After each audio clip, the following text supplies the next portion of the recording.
Alright, today's video is going to be a big one. Today I'll be comparing the Lenovo LivePods, the LP40, XT90, and by popular request, the LP1S, the AirPods Pro's second cousin twice removed. Same as before, these units were provided to me for free by Banggood.com. Really nice guys. But as always, this will not affect how honest I will be in this video. I will always try to be as honest, fair, and detailed as possible. So, let's get right into it.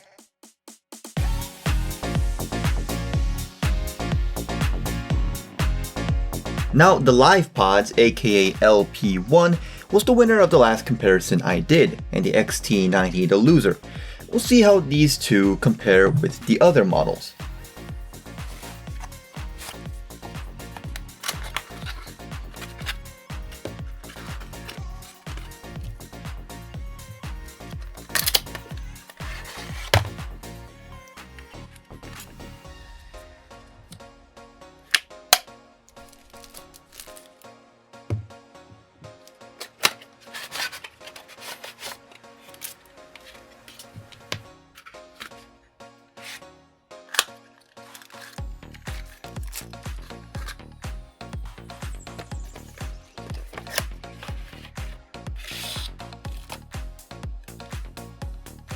Okay, so we could see that the contents of the box differs quite a bit by which model it is.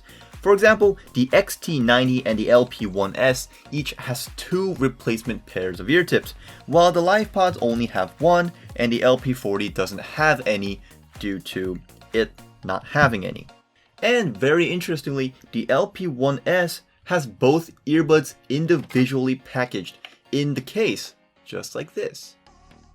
And we can see that other than the difference in the number of ear tips it has, these are all more or less the same. They all have the earbuds, they all have a manual, and they all have a USB to USB-C charging cable, although it is quite short depending on which one you get. Now before I open them up, obviously I haven't charged these since I got them, and I haven't charged these for about a week, so I'll charge all of these up and come back right after that. So in my last comparison, I had the original Lenovo LivePods and Lenovo XT90, and those two are basically more or less the same. They have Lenovo on the front, have a little LED light, and on the back there's nothing. You open it up and it shuts by itself because there's no reverse magnetic lid holding the lid up, and there's a little magnet holding the lid closed, so it snaps shut even when it's upside down. So for the Lenovo LP1S, I was very curious how the quality would be because the picture on the front shows it to look almost like an AirPods Pro replica, so I naturally expected that the quality would be a little bit higher.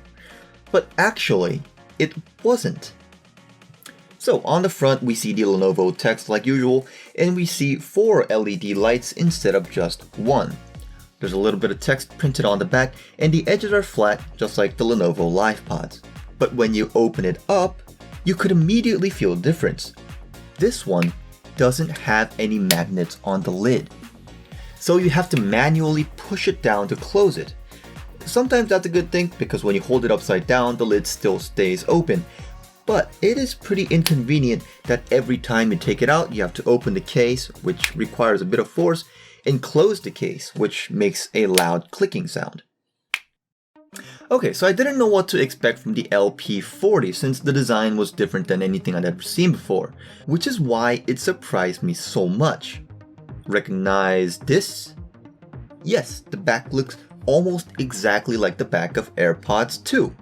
It seems to have a metal hinge, and it also has a physical button, unlike the other 3 earbuds. The LED light is inside the case below the button, unlike AirPods 2. This one also has the magnet holding the lid closed, although it does not have a reverse magnetic lid holding it open. I didn't expect much from this though, so it's still pretty interesting. Now I'll very quickly show you the pods. The LP40 has what I assume is a fake grill on the outside and what seems to be 2 speaker holes on the inside. It also has a touch sensor on the stem, and the charging port looks exactly like AirPods Pro. It's actually quite similar to AirPods Pro, especially when it's in your ear.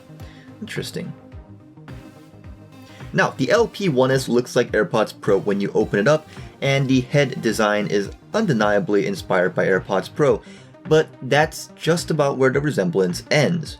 If you turn it over, you could see that the back is pretty square, and not a single vent or grill is visible anywhere. Very interesting. It really makes me wonder, where is the microphone at?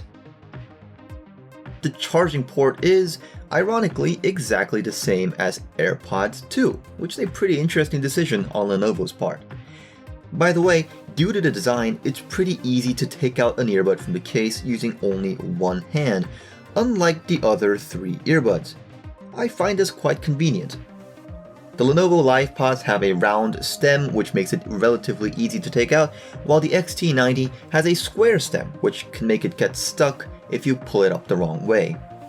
I talked about these in more detail in the other video, so you could go check that video out if you want to hear more about these two. So far, the original LivePods is still in first place in terms of build quality and ease of use. The LP40 is built nicely, but it has an issue where the lid keeps on accidentally shutting by itself due to how small it actually is. Your fingers keep on pushing the lid closed. The XT90 and LP1S are tied for third because of their respective flaws in design. Now, I was halfway expecting the LP40 to have the upper hand in the connection section, because it has a metal lid like the AirPods, which connect when you open the lid.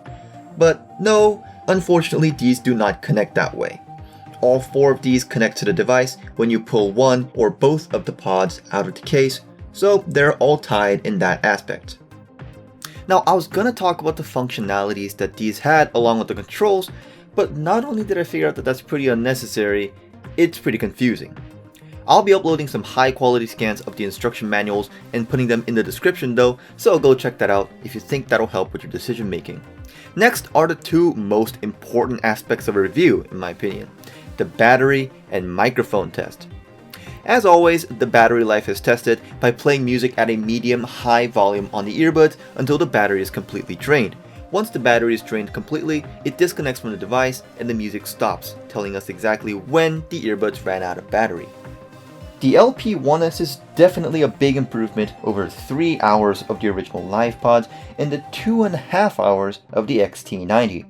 But the LP40, which I genuinely wasn't expecting much of, defied all expectations with a shocking 6.5 hours of playtime on loud volume, which is the highest I've seen from any Bluetooth earphones so far. I even tested it twice to make sure. So obviously the LP40 is the clear winner of the battery test. Very interesting. Now let's go see the microphone tests. I'm running the microphone test on the Lenovo LivePods. As you can see, the microphone is on the right side. It doesn't sound that bad, although this is going to turn a little worse when you try to use it on a phone call. I'm blasting myself with medium wind from a fan to simulate wind because I'm that kind of person. And as you can hear, it doesn't sound pretty, not at all.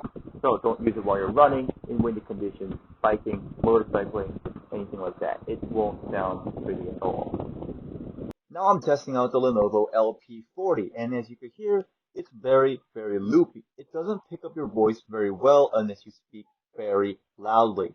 I think it's using some sort of algorithm of sorts to detect whether you're speaking or not, seeing as how there's almost no background noise at all. But whatever it's doing, it's not doing it very well. It's getting rid of my voice along with the background noise. Once again, I am putting the fan at medium wind to simulate the wind, and it's actually getting rid of the wind pretty well. That's what the algorithm is doing right now. It's getting rid of the background noise while keeping my voice. And although it doesn't work very well during normal times, in a windy situation, this may actually come in handy. I'm now testing out the LP1S, and as you can see, the microphone is on the right side. And one thing I've noticed is that it makes some sort of drumming sound when you're just talking. I have no idea why it does this, but it does. It definitely doesn't pick up as much wind as, for example, the LivePods did, but you can still hear the wind. It's not that bad though, especially if you just speak loudly, but it does take up the wind. I'm testing out the 𝐿Pod now. Microphone is on the right side, and it seems to have a much better microphone than all the other earbuds. It picks up my voice quite clearly. You can hear what I'm saying, and it's a little louder than the other microphone's recordings. It also does pick up the wind sound, but not as much as the other earbuds. You can still hear quite clearly what I'm saying.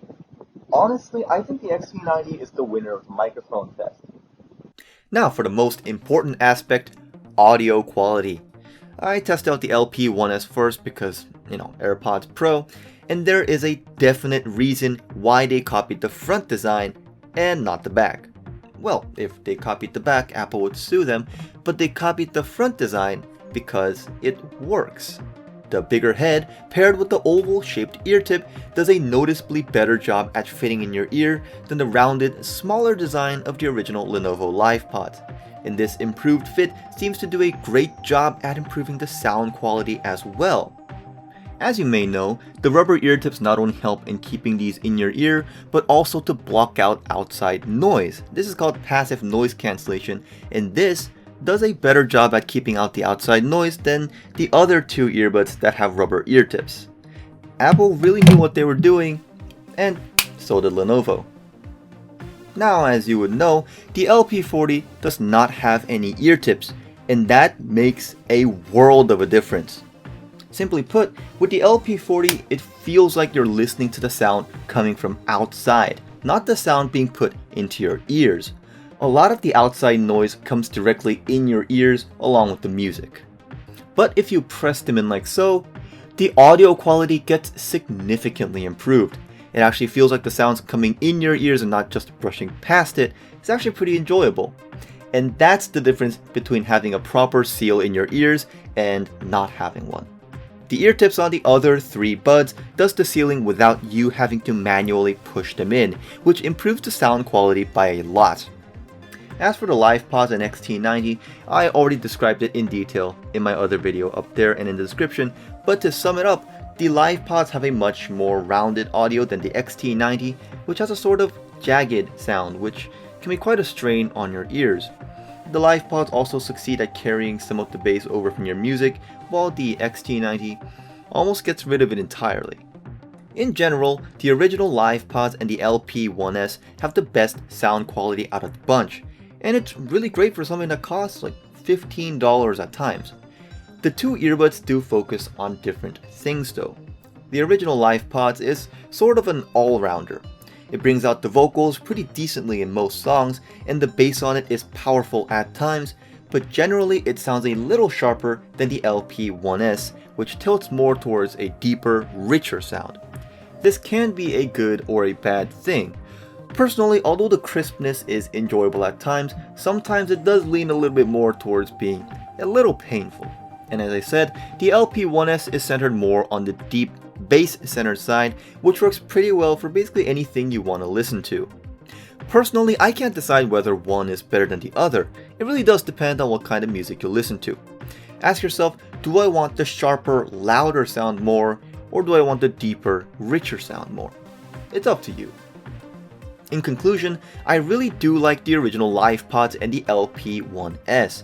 They both have decent audio quality for something that costs less than $20 of course, and the designs are pretty decent. They're also the most comfortable in the ear, unlike, for example, the LP40, which sort of feels like it's not in all the way and has the best in-ear seal, which gives you a nice sense of isolation. I think it'd be very interesting if Lenovo makes a pair of earbuds that are a little more premium than the line of budget ones that they have so far. Even something as small as a reverse magnetic lid, or a matte finish, or an easier to operate design would do a lot to bring up the quality of the entire line of earbuds. Reviewing these was fun, but also really difficult at the same time, so I'll try to stick more to singular reviews next time. And talking about singular reviews, next video. Press the like button if you enjoyed this video, and you could subscribe if you like this kind of review. I had some really important stuff to do in the past few weeks, but now I'm done, so you'll be seeing a lot more uploads from now on. Stay safe so that I could see you in the next video.